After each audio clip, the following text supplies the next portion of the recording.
This is a Sandy Boy Productions podcast.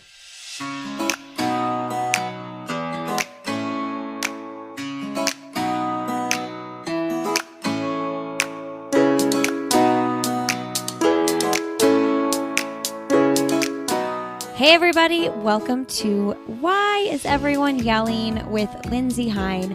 I'm your host Lindsay, and I'm so grateful you're here today. This is a podcast for parents or anybody helping raise kids, and my hope is that it provides you some community and support in your everyday life, or it answers some questions, maybe some big questions that you might have about parenting. And today we have a fun interview. It is episode 44, and I'm talking with Kristen Raney. Kristen is a gardener. That's right, she's a gardener. She has a beautiful cut flower garden. She also grows vegetables as well. And guess what? She lives in Canada. So if you can do that in Canada, I think you can do that anywhere. I think this was the last interview I recorded in Indiana, one of them at least.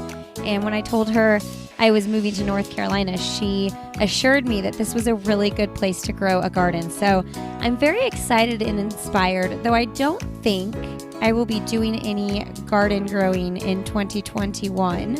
I do think I will be inspired to do that in 2022. Moving halfway across the country, or I guess 4 states over, with all of our kids has been quite the trip. So I don't think I'll be taking on any extra things right now. You can find Kristen, though. She's got all kinds of great tips over on her Instagram. It's shifting_roots. We also talk about Kristen's family. She has 3 kids, and she shares a little bit about what it was like walking through when her son was diagnosed with autism, and she's got some great tips for parents who might be walking through that in the early stages as well. Her daughters are really close together, so she's got a gap between her son and then her 2 daughters, and so she's really in the thick of it with these 2 little girls right now as well. And I just want to offer some support and encouragement. If you have babies right now and toddlers, having a baby and a toddler at the same time is really hard. And I'm going to tell you right now, my youngest is 3, and it is already so much easier. For different reasons, things are hard, but I feel the weight lifted not having a baby while trying to protect that baby from a toddler. So if you're in that stage, I feel you, and you will get through it. All right, today's episode is sponsored by Previnex. If you are looking for a place to get your own vitamins or vitamins for your children, definitely check out Previnex. They've got clean, effective products. The Super Vites, those are the kids' vitamins. They donate a bottle for every bottle you purchase. They also have great protein powder that we use in smoothies here. Go to Previnex.com, use the code Lindsay15, that's LINDSEY 15, and that will save you 15%. All right, friends, enjoy my conversation with Kristen.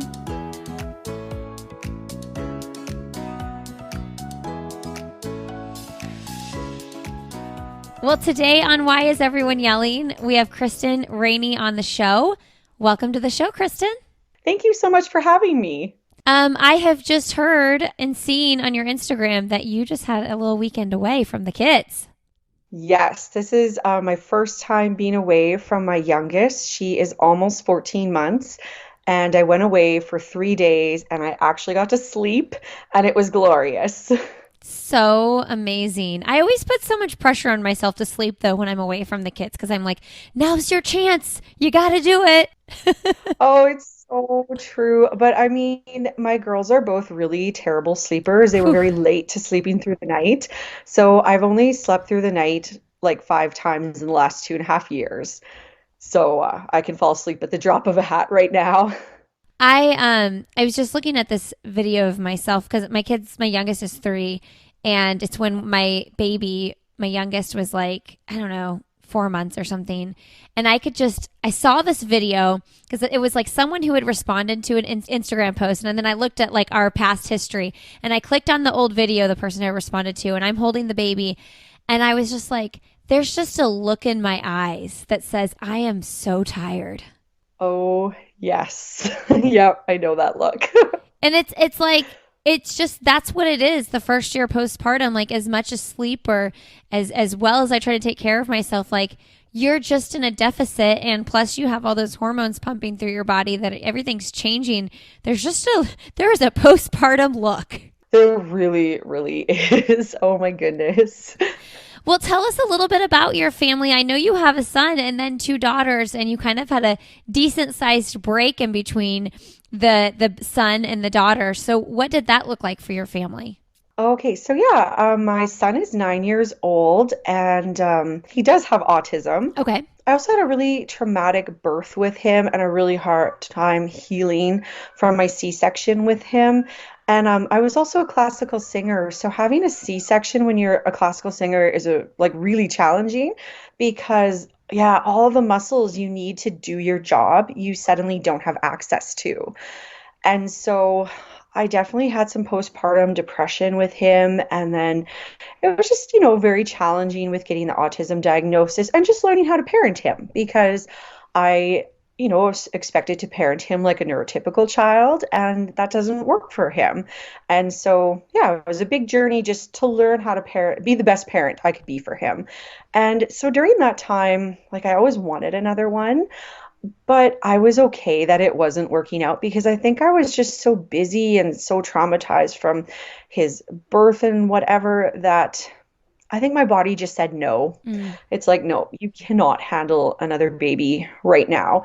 And so when he was in kindergarten, we had just sort of been through a big life change. Like my husband used to work long times away at the potash mines. He would be gone for like 3 weeks at a time and then home 1 week. And we had done this for a while because it was great money. But there was just one day where we sort of looked at each other and we're like, I feel like I don't know you anymore. I still love you, but we're not a team. And Mm. so that was sort of one of the points where we're like, we have to change our lives. And, it took like about a year to sort of um, transition into a new job for him and to make some changes in my own job. And then we also moved locations because the potash work had dried up at that time. So we had moved to Saskatoon, which is the largest city in Saskatchewan, Canada. And we had the perfect house for us. It was just our son and the two of us. And we're like, you know what? This is our life. We found like we're living in the neighborhood we always wanted to live. We've accepted that this is our family and everything is great. And then I think my body just said, okay, now you're ready. Now that you're real happy with how everything's going, let's add some more here. Yes. And so I was very, very excited. Also a little nervous because of my previous birth experience, but I now knew how to advocate for myself more. And I had a very, very positive birth experience with my second. And then when she was 6 months, we got pregnant again. Oh my And gosh. So young. yeah, I did not think that I was fertile. I thought that was like just a one-time thing. So I guess we weren't very careful. Yeah. But it's good because, we always wanted 3 or 4 kids. So, I mean, maybe not the timing I would have envisioned for my life, but ecstatic to have all three babies. Very, very much wanted. Man. Yeah, I mean you want to plan and you can't plan. That's just not how it works, right? Yeah. Yeah, it is not that way for everybody. Okay, so, I had one C-section with my first and then I had three VBACs. So, I know the Mhm. recovery from a C-section is like much more intense. And I'm a runner and I can say like from the recovery from that was like so much more difficult than the vaginal births. But, I never thought about someone who's a singer who sings for a living. Did your doctor Yeah. talk to you about that all? Did you know how intense that would be going into it?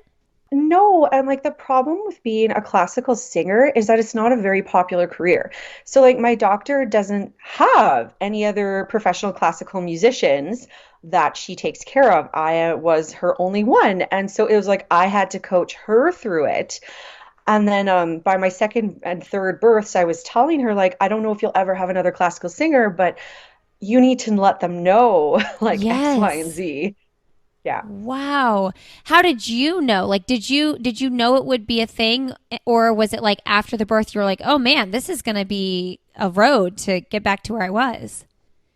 Yeah, I didn't know anything. I was woefully unprepared for my first birth because I was a classical musician. I had such a busy teaching schedule, and whenever the birth prep classes were, I was always working. And at that time, 9 years ago, they didn't really do online classes, so you basically had to show up in person or not at all. And so for me, it was not at all. I was like, you know what? I'm a singer. I can breathe. I can get through labor. I've got this. And in my mind, I was like, well, if I have a C-section, okay, that's not the great plan, but whatever. I just want a healthy and alive baby and mama, so that's all that matters. And so I had read about women who had a hard time recovering and who wished they had a vaginal birth and really regretted their C-section. I was like, what are they talking about? Mm. Like, how is this traumatic? You're still alive. It's all fine. And like now I know it is extremely traumatic with that emergency C-section when you're not prepared. And yeah, so when I recut or like got home and sort of was trying to just move a little more and stuff, I remember the 2 months after they say to not do anything, I tried to exercise. I tried to jump. I couldn't jump. Mm. I was like, what is this? I also, in my plan, my birth plan, I was going to have a vaginal birth. So, of course, I could be back at work 2 weeks later teaching my voice students because they all had music festival. And I just felt like I could not leave them during music festival. So, I know in the United States, it's not totally unheard of for a woman to go back to work that early. But in Canada, everybody has a year-long mat leave. So, everybody looked Wow. at me like completely crazy, but I'm like, I own my own business. If I don't show up for these kids, I won't have a business to return to. And so I really did damage to myself. Like I tried not to like use those muscles and I tried to protect myself, but it was way too much, way too soon. That's so interesting. Like you own your own business, so it's like if companies are giving people a year-long maternity leave in Canada or whatever country people are in, Yeah. it's like but if you work for yourself, that's really on you and if that's where your Mhm. money is coming in, that's a really personal decision. Yeah, and so most private teachers I know, they go back to work 3 weeks to a month, Okay. depending when their birth is. Yeah, and I mean, if you're lucky and you can time it for the end of your teaching year, like that's ideal Mhm. because then you've got the summer. But, not everyone's that lucky. Yeah, like we said, we can't plan these things. We can't control it. Exactly. How old was your son when you got his autism diagnosis? He was 4, but we had suspected he was autistic since he was about 18 months and maybe even a little bit earlier. And then can you walk us through that process a little bit? I'm assuming there are probably some listeners who might be walking through that now, and now that you're nine years in, I wonder Yeah. if you have any, I don't know, experiences or words of advice or encouragement to those who might be new to walking through that. I would say listen to autistic adults. That is the most important piece of advice I could give you. There is a group on Facebook. It's called Autistic Inclusivity. And when you go there, it is a bit shocking because as a parent, when you first learn your child might be autistic, you're like worried about their life and their future and what that's all going to look like. And then you hear things from the autistic point of view, and it can be very shocking to you as a neurotypical person. Or, you know what, in a lot of cases, you think you're a neurotypical person. And then after talking to autistic people and sort of learning how their brains work, you realize, oh, I might actually be autistic, or I might be neurodiverse, or I might have ADHD, or whatever. And it's a whole acceptance process.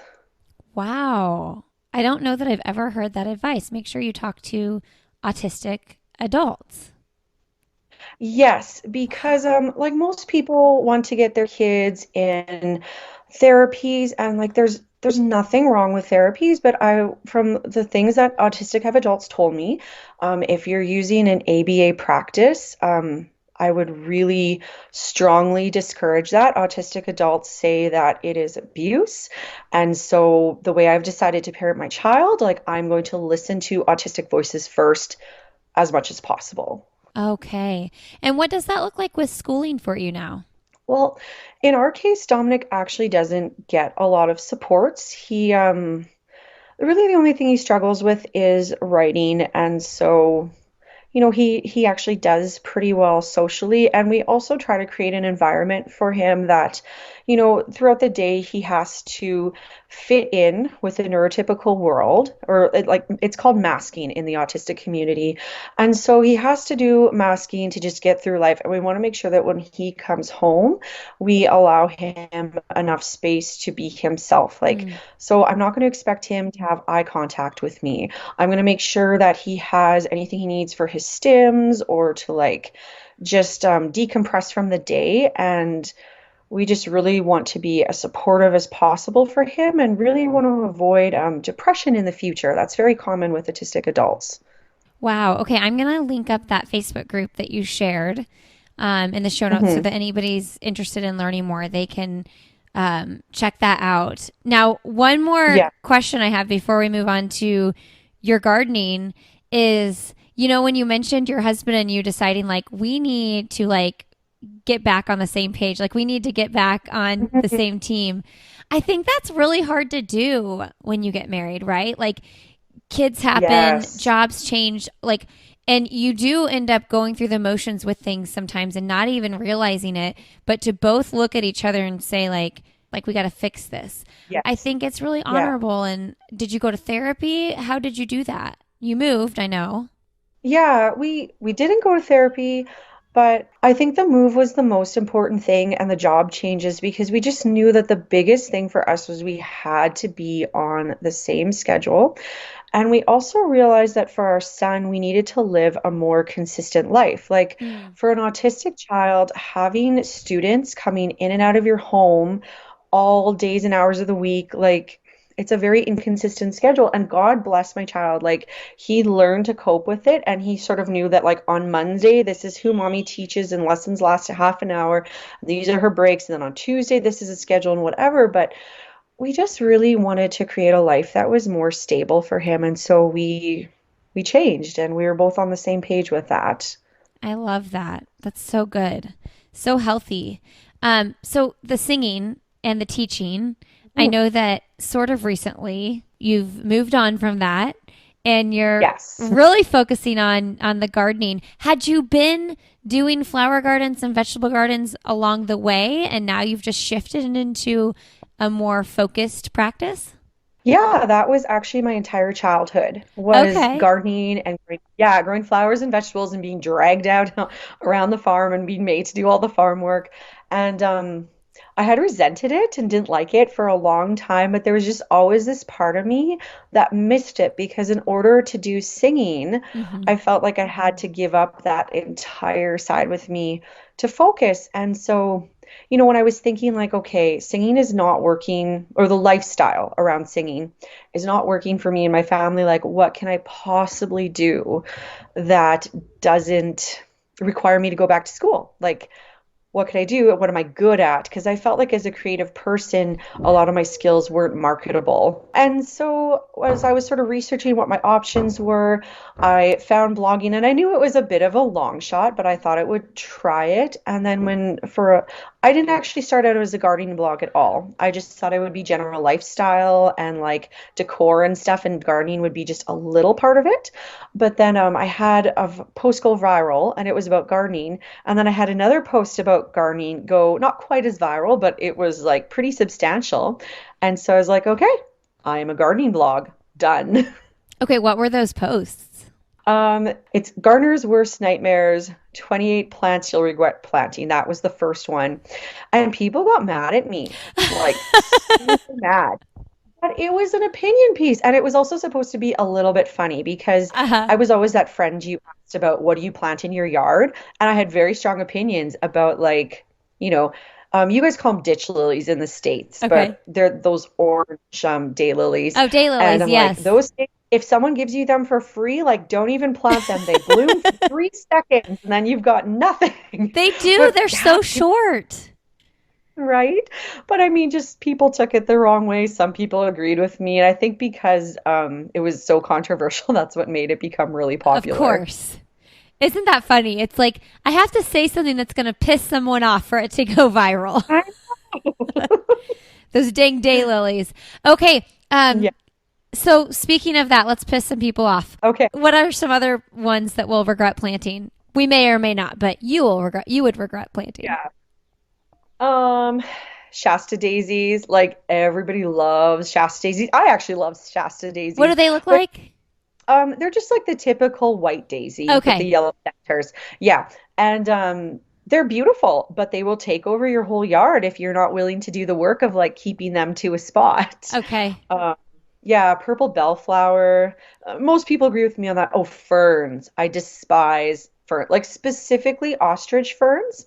But that's because I live in a place that it's a 1929 house, and the lady who sold it to us, it had been in her family the entire time.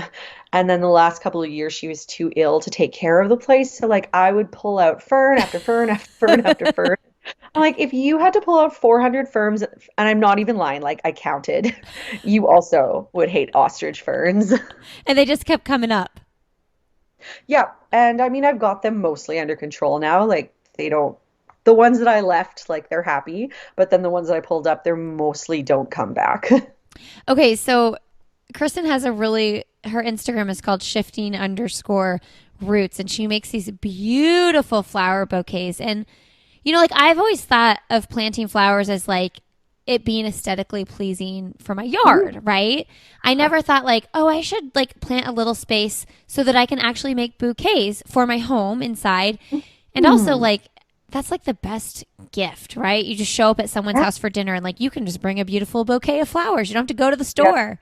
Um, totally. You are the favorite guest. Like, they're gonna ask you back. yeah, and they're way more fun than flowers you bought at Trader Joe's. Like Mm, they came from your true. garden. Yeah. Where do we start though if we want to be able to have a garden robust enough that we can clip, a decent amount of bouquets Right. and we're not like taking all the flowers out of our yard? Well, so that's sort of the secret of cut flower growers is that if you're serious about taking cut flowers, your yard actually won't look that pretty. You won't have that many cut flowers. You'll constantly be cutting. Oh, sure. So constantly be, yeah, I don't know which photos you've seen, but so the ones I took last year, I specifically left all my flowers bloom, which no cut flower farmer would ever let that many flowers bloom. But I was having an interview done and like they were gonna film the whole garden and everything. So I'm like, no, okay, I need to leave everything so it looks really pretty. Yeah. But like, could you have like, your decorative flowers for your yard? And then you Yes, could like have like a little farm area that's like, these are yes. the flowers I cut. Yeah, definitely. So I would say if you're new to cut flower farming, just stick to the ones that you don't have to seed start. So that's sunflowers, bachelor's buttons, zinnias. You can do baby's breath, calendula is very easy to grow. Any of those are just like really good starter flowers. Yeah, my grandma always had a ton of flowers in her yard. And we would always joke because they were just like, it was just a huge mess. There's flowers Yeah, everywhere. And she would let them grow and, you could see the flowers from the road. But also, she would cut them a decent amount. There was yeah, just such an abundance. And it was just this yeah, big yard of flowers. yeah. That's like the dream. I love it.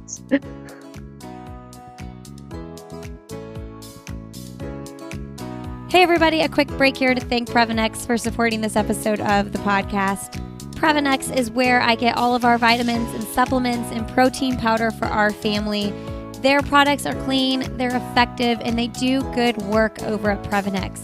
They actually donate a bottle of Super Vites, kids' vitamins, to malnourished kids around the world for every bottle that you purchase. My kids love the vitamins. They actually ask for them. They ask for more than the serving size. They keep wanting more, so that's how tasty they are. And sometimes we even pop them into our smoothies, and I just mix them up in that. I personally take their multivitamin. For so long, I would go to Target and wander the aisles and think, okay, what's the good multivitamin? What's the clean product? What's the effective product? And I'm so glad to have found Previnex.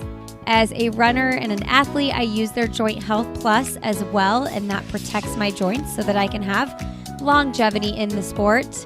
Check out all their products when you go to Previnex.com. Use the code Lindsay15, and that will get you 15% off your order. That's LINDSEY15 for 15% off your order.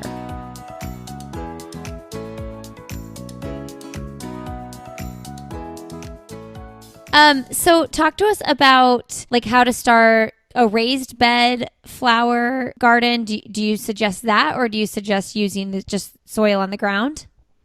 It depends what your soil is like. If you don't have great soil where you live and you don't maybe have a lot of money, effort, time to pour into that, then yes, raised beds are fantastic. You can control the soil. The only thing is right now, they're a little expensive because Mm, wood prices are crazy. I don't know if it's the same in the States. yes. And you can even do it in containers. On your deck. So I've been experimenting more with that, and I'm finding pretty much any cut flower will work in a container. I've done eucalyptus, I've done sunflowers I have growing this year. Any of those flowers that I just previously mentioned, those are all doing great. Marigolds, asters, like they all work in containers on your deck if that's all you've got. So, but like once you clip them, do more come up? I'm just thinking, like, I want to make a lot of bouquets. Yeah, not all of them. So some of them are like cut and come again flowers, which is the kind that you want, and then others are the one and done. So you do have to be a little careful with that. So, do you make bouquets for like weddings and stuff like that? Yes. Yes, I do. I booked 5 weddings this year and I'm in talks to start booking already for 2022. And like, it's just a huge passion of mine. I love doing it. I love like giving something gorgeous to my bride and it's very fulfilling. How do you decide? Like, I'm sure some brides are more particular than others. I remember my wedding, we hired someone from the farmer's market, and it wasn't like super fancy. Like, it wasn't like a tight, fancy bouquet. It was kind of like flowy. So, how do Yeah. you decide how to create the bouquets for different brides? Well, the biggest thing for me is like I have a very set style, very much like what you want, and I try to let potential brides know ahead of time that like this is my style.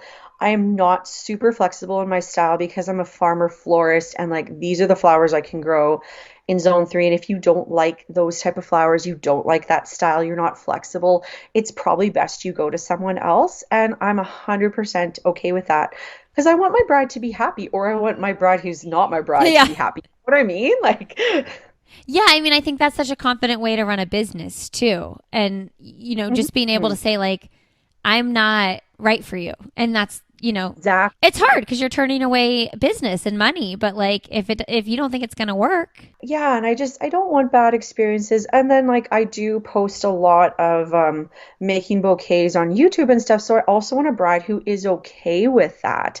And I mean in the future as I have more and more brides, like I won't post everybody on YouTube, but for now while I'm just sort of building up the business, that's part of my strategy to have people see what I do and more exposure to my work and like gain clients.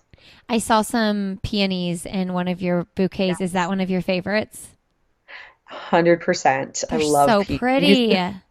Yeah, they take 3 to 5 years to mature if you start a new one. Wow. Uh, but like worth the wait, 100% worth it. So, like, if you buy a peony plant from like Lowe's or wherever, Right. because are you saying 3 to 5 years from the seed up, or like if you buy a plant, it just takes 3 or 5 years to like Yeah. really get robust? Yes, any of those plants from Lowe's are going to take that long. And so where I live, the family that lived there, they planted probably about, I don't know, around 9 peony bushes. Nice. And so we are planning to move this year, but I'm taking all of those with Heck me. yeah. Yeah, and so even though those peonies are getting close to 100 years old, when I plant them at my new location, I'm still gonna have to wait 3 to 5 years Oh before they. man, Yeah, it's too bad. this is too bad. Oh, Are you nervous about digging them up and them surviving? I'm not nervous about them surviving necessarily, but I am nervous about that wait because Yeah, I it's a really long like time. working with them and I know I'm gonna have to buy from other people. I mean, my mom has a few that I can grab, but I also don't want to like deplete her whole stock either. Why are you guys moving? We bought a 2 bedroom house back with that whole transition Uh huh. because again, we thought like we're only ever going to have one kid. This is our life. We're happy.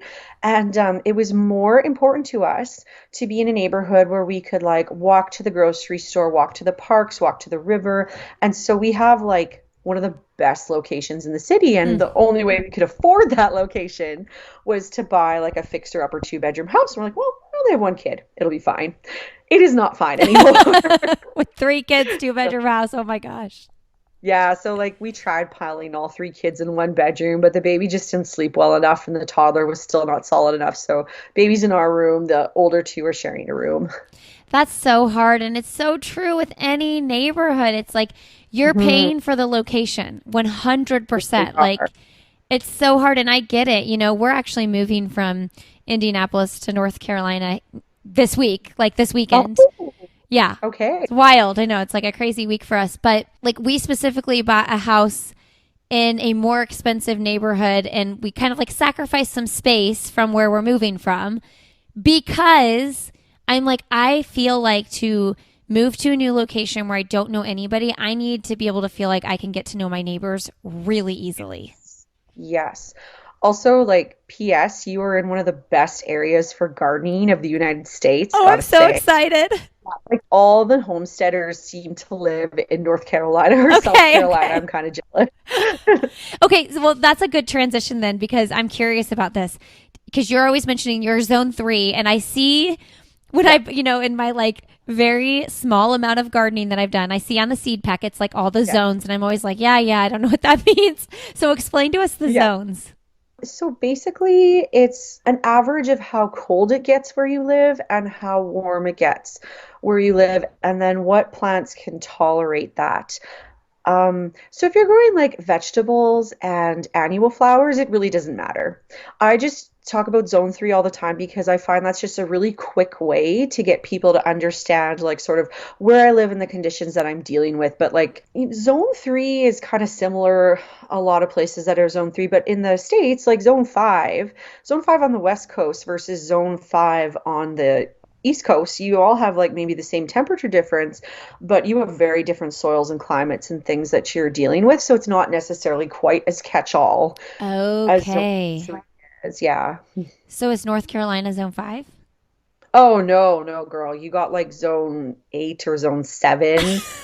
Like I'm so jealous. You have no idea. You can do pretty much year-round gardening. Really? Yeah, you should watch Roots and Refuge. She's moving down to South Carolina. She was in Arkansas Okay. before. She's one of my favorites. But yeah, like Justin Rhodes is down there. What's my other favorite guy? Josh Satin is down there in that general area. Oh my gosh. Because moving from where'd you say Arkansas? Yeah, I'm just wondering is it cooler or hotter Arkansas to North I Carolina? think it's about the same Yeah. temperature, but she was saying it was like a lateral move Okay. instead of a vertical move. Yeah. I had no idea there were that many zones. Oh, yeah, I think it goes up to 12 or 13. Okay, sorry, one more zone question that's specific to me. Sorry, Yeah. listeners. What's Indiana, if you I know? think you're about a zone five, maybe a zone six. Um, I Okay. have followers from all over the US and Canada, so I generally have like a general idea of what sort of where. I had a guest on recently who said they went and vacation in Nova Scotia, and I was like, "Where is that?" And then I had a Canadian listener, hi, if you're listening, that commented, and they were like, "Lindsay, you need to know your provinces. Like, figure this out," because he's like, "We Canadians know all of your states," and I'm like, "Oh yeah, I need to get on that." It's true. It's true. Nova Scotia is beautiful, by the way. We just visited there last October. My sister-in-law had a baby, and so we went to help out with her and her husband and her kids. And best vacation ever. Go in the fall if you can. Like totally worth it. Oh, do they live there? Your sister-in-law? Yeah, but they're actually moving home, so we're Okay. very, very excited for that. What's the distance like from where they are now? Like, how far apart are you now? Oh my goodness, it's like a 3, 4 day drive. Oh my gosh. Yeah, like it's it's almost at the opposite end of Canada. So like they're way by the Atlantic Ocean and then we're almost in the middle of the continent and then, north. Wow. Oh my goodness. That's wild. Yeah, so it's really far away. Okay, well, that's on my list. You know, one of my favorite things, and I'll ask you, which this might be your answer.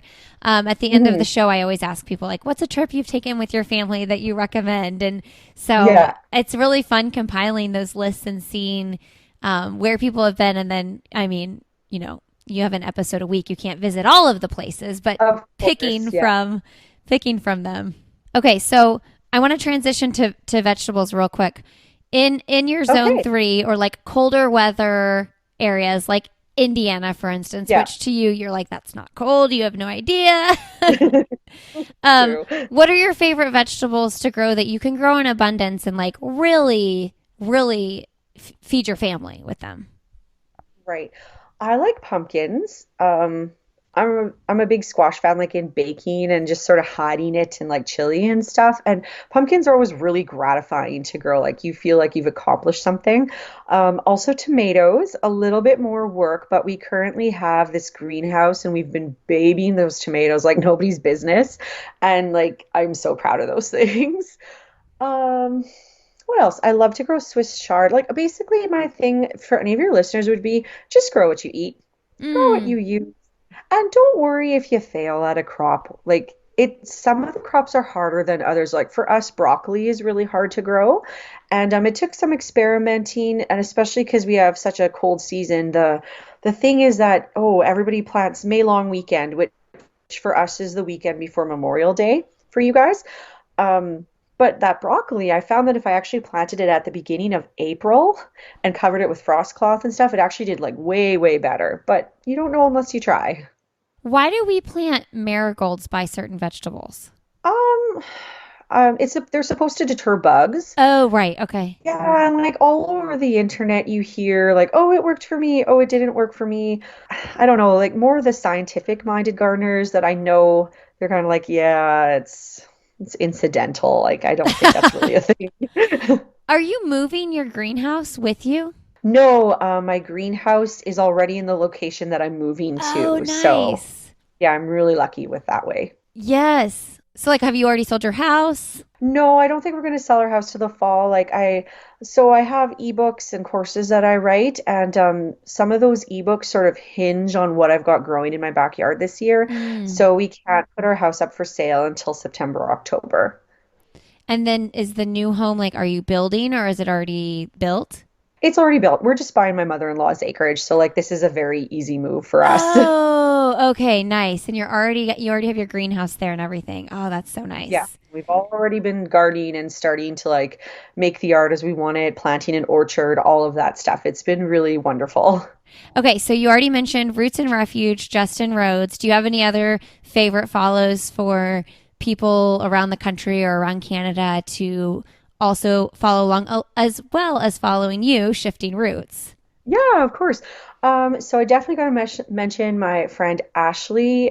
She runs a YouTube channel and Instagram, all that stuff. Her name, Gardening in Canada, is hers. So sort of a similar niche to mine, except she's a soil scientist. I also have a gardening friend down around Minneapolis, and she is Joanna with Gingham Gardens.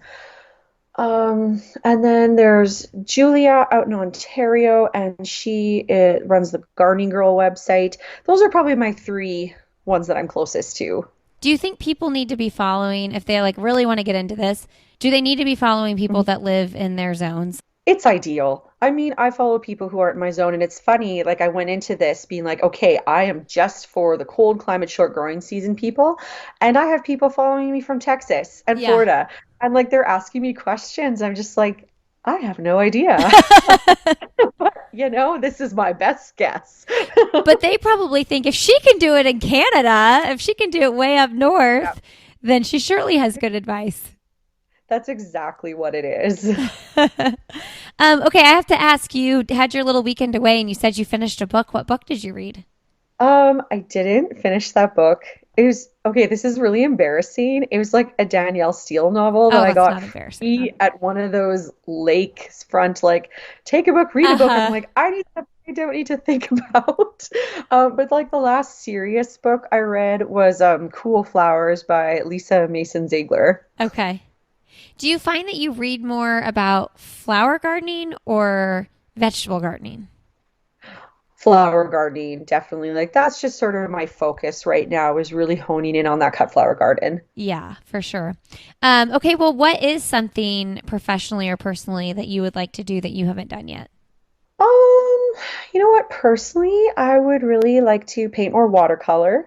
And I always have this dream that someday I'm going to play the cello. It doesn't have to be professionally or anything, but just like play it somewhere for fun, maybe with a couple other people or something. I don't know. Have you learned it? Like, do you know it at all? Um, my husband, when him and I were in music school before we were married, he took a string class, string techniques class, and his instrument was the cello, and he had to find somebody who had never played the cello to try and teach them for like an exam. And so he taught me in front of his teacher, and he did all the things, and then I went to make my first note with the bow, and it was beautiful. And I think he got a really good mark because the teacher said nobody ever makes a good note the first time. So you're like, you're welcome for that good grade. Yes. And then for like the 5 days he still had the cello, I would like sneak away into the practice room and see if I could figure out like Twinkle Twinkle Little Star, just Uh-huh. because I was so obsessed. Will you get back into singing or will you take on any gigs or anything like that? I think I will get back into singing maybe when the girls like in 4 or 5 years. Yeah. I was just finding even when I only had my second one that it was just harder to keep up with it and be the kind of professional I wanted to be. So I'm still like I've got my fingers in it. I still sing at church. I'm singing in a benefit concert called Music for the Gut this summer, but like no steady teaching. It's just too much for now.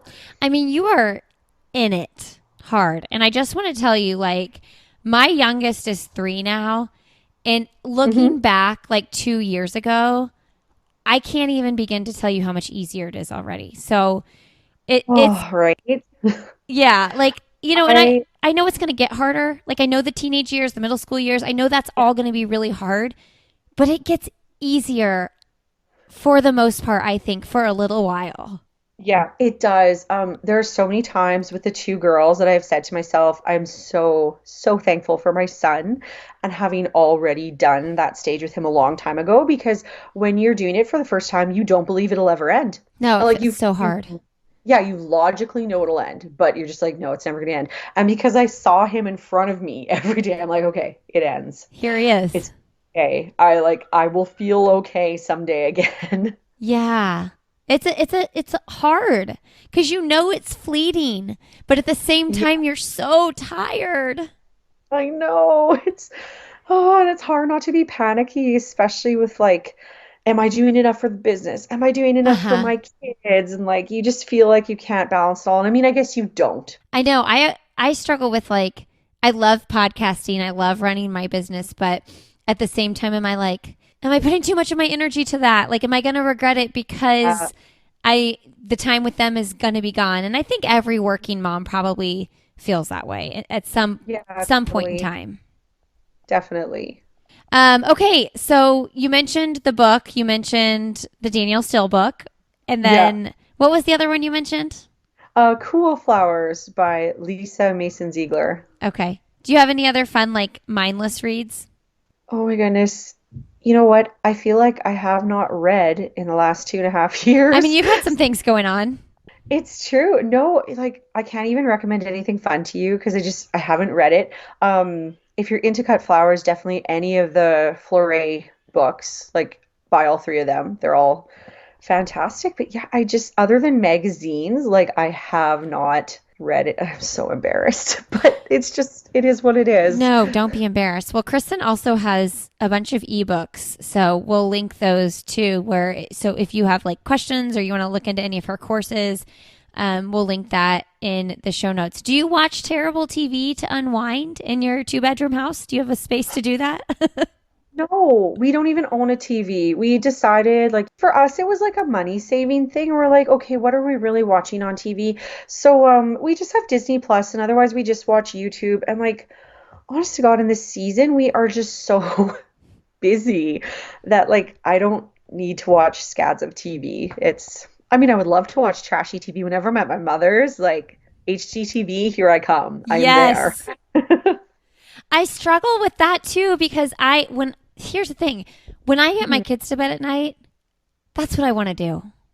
And I I know I know. shouldn't do it every night, but like I love putting my kids to bed and putting The Bachelor on or like, Yeah. Virgin River, which is just like a really cheesy romance novel type show on Netflix. Like, it's not doing anything for me, but like, I just crave it. I like literally put them down and I crave it. And so when I hear people like No. you who don't actually do that, I'm like, man, I could read a lot more books if I gave it up. Well, I mean, if my children ever get on a decent sleep schedule, like maybe I'll actually have that 2 hours in the evening to unwind. But just right now and for the last however long, it's like it takes until almost 10 p.m. Oh, and to then you're get done. everybody settled. I'm done. Like I can't stay up till 12. I am a 7-year-old at heart. Like I need to be in bed by 10 p.m. I'll be really cranky. And if they're not totally always sleeping through the night, you're like, I better get to sleep before someone wakes me up. Exactly, because I'm like, I'm gonna miss that sleep and then I'm gonna be grumpy. And I'm at the point where coffee like doesn't even really help that much. It's just, I know when people say that, like, oh, you'll get through it on coffee. I'm like, I almost feel like, yes, I'm always going to have my coffee in the morning, always. And yeah. sometimes I have an afternoon cup, but like, I think drinking more water helps than anything, honestly. Okay, so do you have a place other than Nova Scotia? Which, look, her youngest daughter is just turned 1, so we just started doing any sort of traveling with our kids this past year when my youngest was 2. Right. I just traveling with babies is hard, and some people are champions and It they is. do it, but for us, we had no interest. No, that's fair. Totally fair. You know what? I'll give you a Canadian location since I'm Yeah. Canadian. I'll give you two actually. So, um, I besides Nova Scotia, I would also recommend going to Montreal once in your life. It's it's like New York but European. It's really lovely. And you don't have to worry about speaking French. Like as even if you try to speak French there, if once they hear your American accent, they'll just like switch to English. So you don't have to worry. And then the other would be Kananaskis County country. Like it's a camping thing. There's lots of hiking trails and stuff in Alberta, and it's basically like Banff, but there's way less people. And the water is just so gorgeous and the mountains are beautiful. And so that's what I would recommend. I love it. Okay, Kristen, what is your last message you want to leave our audience with today? I want to say, you know what? If you want to give gardening a try, like just do it. Don't worry about failure. Don't worry if you have weeds, if things die. Like it's seriously okay. I would not be doing this much gardening with kids this young if it wasn't my job and I had people helping me. Like when Dominic was young, I had a couple of containers and I think I threw a few perennials in the ground and that's all I could manage. And then as he got older, I added on and added on. So just like be kind to yourself and just keep trying. All right, friends, thanks for being here today. You can find this podcast on Instagram. We are Why Is Everyone Yelling? You can find Kristen, our guest today, on Instagram. She is shifting_roots over there. She has got all kinds of great resources if you are looking to grow a garden, and she has ebooks, all the information you need over at shiftingroots.com. All right, friends, and this podcast is part of the Sandy Boy Productions Network, so make sure you check Sandy Boy out on Instagram. We are Sandy Boy Productions over there. We have a couple other great podcasts in our network. I'll have another with Lindsay Hine. That's hosted by me. I host a podcast where I interview professional runners and some everyday runners as well. We have the Up and Running podcast, bringing you all of the latest news in elite and professional distance running. The Urban Pharmacy, where Stacey Heine is bringing you holistic nutrition, health, and wellness tips, interviewing amazing guests over there. And then we have the Illuminate podcast, which highlights people who are doing really great work in the world. Learn more at sandyboyproductions.com. All right, friends, have a really great rest of your day, and we will see you next week on Why Is Everyone Yelling?